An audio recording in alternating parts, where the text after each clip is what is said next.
dénoncer des fraudes et les régler n'arrange personne. Elle n'arrange pas l'établissement, l'université qui héberge le chercheur qui a commis la fraude. Elle n'arrange pas le chercheur, il y a un manque d'image. Elle n'arrange pas non plus les maisons d'édition qui doivent, lorsqu'elles rétractent, reconnaître que rien n'a fonctionné pour éviter cette fraude.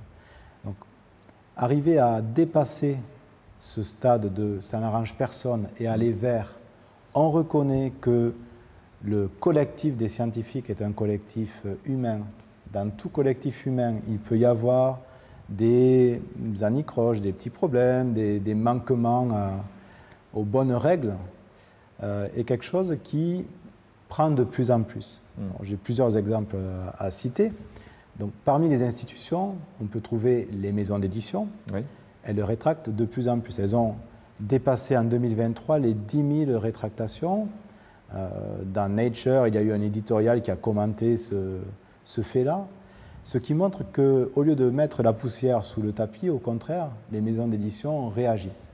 Elles embauchent de plus en plus d'enquêteurs en interne pour traiter les signalements de problèmes qui viennent de PubPeer et des individus, que je considère mes collègues avec qui je travaille, des détectives scientifiques qui signalent les problèmes. Donc les publishers réagissent, les institutions réagissent. En France, par exemple, on a l'Office, donc l'Office français de l'intégrité scientifique, qui est un département de l'HCERES, qui produit des guides de bonne pratique, qui organise des conférences autour de l'intégrité scientifique, qui sensibilise, ce qui est capital. En France, les institutions, les établissements ont chacun un référent intégrité scientifique ou une référente. Donc ce monde s'organise. En termes de ressources également, vous l'avez cité, l'IUF, l'Institut universitaire de France, qui crée une chaire qui s'appelle « Dépollution de la littérature scientifique ». Avec un terme en plus très cash. Très cash, mais qui reflète la réalité.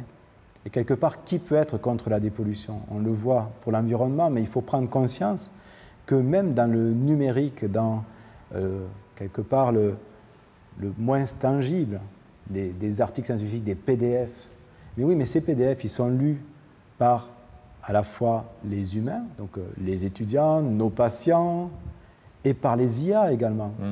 Donc il y a un enjeu très fort à limiter cette pollution.